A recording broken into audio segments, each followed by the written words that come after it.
سلام نقول لكم تخاذلتي مدب فاناتنا بدكتور موتي كم أب سلام أنت أن أبزز لهم نقول لكم كلكم من نوتين داقلتكو أبناء لهم عالتي دعبا هجي مسألة لخو مسمح براو هوات زامدن أن بعلو تتصلو في الصامية መቸም አክቲቪስት ባህሉ ኣብ ፖለቲካዊ ህይወት ናይ ሓደ ሕብረተሰብ ንጡፋት ዝኾኑ ክግለጹ ከለዉ ጥዕናዊ ኣስተምህሮ ዝህቡ ድማ ናይ ጥዕና ኣክቲቪስት ተባሂልናዮ እውን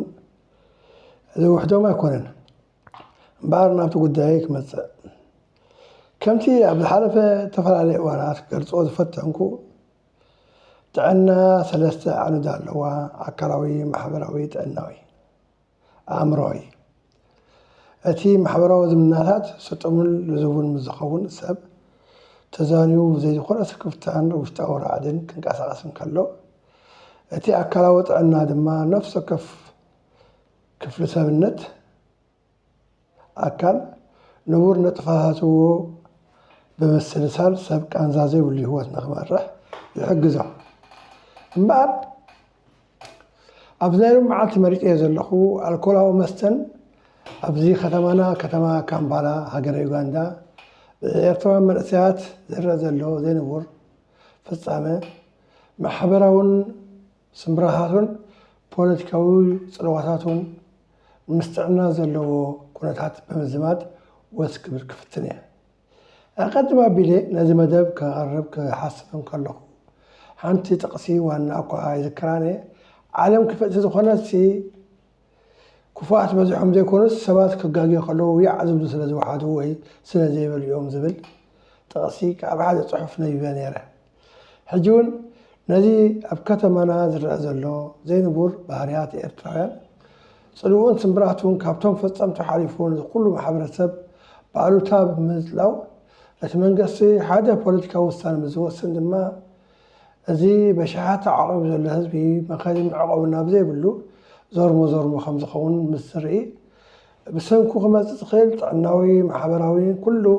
ምፍራስ ሕብረተሰብ ኣብ ስደት ቀሊል ከም ዘይኮነ እዩ እምበር ነዚ እንዳረኣኻ ስቕ ምባል ብሕልናውን ቅቡል ኣይኮነን ከምቲ ልምዲ እንዳቦታት ሕማቕ ታሪኻ ዓገም ምባል ሓደ ካብ ክብርታትና እሞ ኣነ እውን ከም ሓደ ክፋል ናይቲ ሕብረተሰብ እቲ ኣቦታተይን ኣቦሓጎታተይን ዘፅንሑለይ ነዝረኣኹ ጌጋ ወይ ድማ መርር ዝኾነ ቃል ፅያፍ ዝኾነ ተግባራት ዓገብ ክብል ምስ ጥዕና ኣዛሚደ ክገልፆ ክፍትን እየ ኣብዛ ዝሓለፈ ሰሙን ጥራሕሲ ክልተ ፍፃመ ተፈፂሙ ኣብ ሓደ ጎደናታት ናይ ካንሳንጋ ኣብ ጋባሮት ኣብ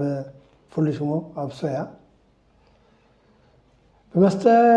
ክዕንድሩ ሓዲሮም በቲ ጫውጫታ ሰብሲ ለሚድዎ ነይሩ ስጋዕ ሰዓት ወጋሕቲ በለይቲ ኮይኑ ስጋዕ ሰዓት 8 ፈርዓን መንገዲ ተዓፅዩ ብእምኒ ክዳረበዩ ክፋግኡ መንገዲ ተዓፅዩ ነፍሶም ጥዕና ሲኢኖምሲ ነቲ ሕብረተሰብ ብኣሉታ ዝፀሉ ማሕበራዊ ነውፂ የእትዮምሉ ኢሎም ኣብዛ ዝሓለፈት ቀዳመ ሰንበት ድማ ኣብዛ ማችንዴ ትበሃል ዲቪዥን ክፋል ከተማ ናይ ከተማ ካምፓላ 5 መኻይን ሓደጋ ጎኒፎም ካብዞም 5 ሓደጋ እተን ክልተ ኤርትራውያን መስተ ሰትዮም ክዝውሩ ከለዉ ሓደጋ ኣብፅሖም እሞ ናበኢና ንኸይድ ዘለና ኢልና ኩላህና ነፍስና ንሕተት ዋላቶም ዘይወዓልና እዮም ምክንያቱ ኣብ ጥቓና እቶም ፈፀምቱን ግዳያቱን ስለ ዘለዉ ነፍሲ ወከፍ ሰብ ነቲ ብኣካል ብስጋ ዝምድና ዝቐርበና ወይ ብጉርብትና ዝቐርበና ወይ ድማ ብዕርክነት ዝቐርበና ቀሪብና ሕሹኽ ኢልና እቲ ዝኽየድ ዘሎ ኣንፈት ጌጋ ምዃኑ ምስ ንሕብር ዋላ ኩሎም እንተዘይኮኑስ እቲ መጠን ናይቲ ፀገም ክውሕድ ክጎድል መልክዕና ድማ ብፅቡቕ ክረአ ከይጅመር ይኽእል እዩ እንተዘይኮይኑ ኤርትራዊ ማሕበረሰብ ኣብዚ ከተማ ኣብ ዘለዎ ኩነታት በዚ ዘሎ ኣካይድ ኣንፈት ተሪኢኻ ከምዚ ንዕቑባ ስደተኛታት ምሃብ ጠጠው ኣቢሎሞ ዘለዉ ነቶም ዛጊት ዕቑባ ተዋሂቦም ዘለውን ወይ ኣብ መስርሕ ዘለውን ዳግመ ግመት ገይሮም ህዝብና ክርበሽ ኣብ ነውፅእ ክኣትውሉ ኢሎም ክሓኩ ሕጋዊ ሃገራዊ መሰሎም ምዃኑ እቶም መንግስቲ ኩሉ ኤርትራዊ ክገንዘብ ኣለዎ። ስለ ዝኾነ ድማ እቲ ኣብ ቤት መስተ ዘይከደውን በተዘዋዋሪ ግዳይ ናይቶም ንዕበኛታት ኤርትራውያን ክኸውን ስለ ዝኽእል ኩላኩም ኤርትራውያን ዝምልከተኩም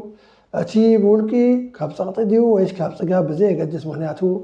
ተርእይዎ ዘይእሩም ባህርያታት ስምብራቱ ንኩሉ ማሕበረሰብ ኤርትራ ኣብ ኡጋንዳ ዘለዉ ኣሉታት ፀሉ ስለ ዝኾነ ቀዳማይ ካልኣይ ኣብዚ ሕጂ እዋን ኣስፋሕ ኣቢልና እቲ ጂኦፖለቲክስ ናይ ዞባና ምስ ንርኢ ድማ እታ እንኮ ሰላም ዘላ ሃገር ብተዘማዲ ካብተን ካልኦት ኡጋንዳ እምበር ኮንጎ፣ ደቡብ ሱዳን፣ ሱዳን፣ ኢትዮጵያ፣ ሶማል ዋላ ኬንያ እውን ክተዓቆበና ዓቕሚ ዘለዋ ኮይኑ ኣይስምዓንን ነቲ ባህሪና ኣብ ግምት ኣእትየ ስለዝኾነ ባህርያትናን ኣካይዳናን ዳግመ ግምት ንክገብረሉ በዛ ኣጋጣሚ ከም ሓደ ኤርትራዊ ዜጋ ለባዊን መልእኽቲ ከመሓላልፍ እዚ መልእኽቲ እዚ ነቶም ሰትዮም ዝድውሹን ዝርብሹን ዝኣገልግሉን ጥራሕ ዘይኮነ ነቶም ሰባት ክጋገዩ ከለዉ ዓገብ ዘይብሉን ኮላ እዩ ናቱ እቲ ስምብራት እቲ ውሳኔ ንሓደ ንክልተ ሰብ ዘይኮነ ንሃብታም ንስኡን ንርኹብ ዘይኮነ ጃምላዊ ዝኾነ ስጉምቲት መንግስቲ ክወስድ ከገድዶ ዝኽእል ኩነት ክፍፀም ስለ ዝኽእል እምበር ንምጥቕላል ኣልኮላዊ መስተ የሕስረካ يحمك محبرة والله مس بولكي نهريخاو مستسر يسر نفسه يملقني في النوت أتوركبك مجيجو حيمو أبزي الشعبي ببسي أبزي اللولو زواق ملونا مثلا مستي نايبه هالتات في اللي في النوت خونة أتوركب بعدو حدا جاي توسخي مستا بمستاي تسلم كبدي مستا بمستاي حدا جاي نقولتن مستا مستاي من نرات من بلعلي كل ما متلخاب بمدوان أبت حبر الصب ذلك كبرن بوتان لا تغسل زبل كلكم نزم الاقتزاز سمعكم من زرعكم من سبات انتو حدا أتراكم نزلو حدا كلتا ثلاثة سبات تستريخم رب نادي كله رب حد ما بزح سبات كتسألو سنة خيل كابتي زي الروما كايدان قوي مسمارن وطيام نفسهم زعريدون سماركعهم زم حاشرون سمهم ذا تعراريون مدرخ نخمسو كلهم قطعتو حدا راحتلون ده لابخو أمنا لهم معلتي مدبي كابتعنا فريز بلدكن محبراو خفال نايتتعنا سمبراتو محبراو خفال نايت فصامه سمبراتو أب كل خفال حبرته سبن نزوع علون نزيو علون عدما بزي قدس أنا تمنع عبيتن لأن كل ما ولا نتهم فاحلهم زلوا سدرون كل يوم يسووا وابزي كمرعون زمتون بقالو تاتصلي صلوا سقوم تخوست تخلوا سلازلو نقول لكم ابتقاهم نزلوا منسيات كابزي الروم اكايدا غوغي مسمر عقب ندختلهم اندا تمحصنكو ابزمص وان از فقد زي غوجيلو سمنا كمحايش دلني تصفى من يوتن داغرزكو مدبي يعصو أبزز لنا سلام انتقلنا نقول لنا نتوم منسيات دقنا نحواتنا لبونا حبوهم كابيقوم كالريو تشاو سلام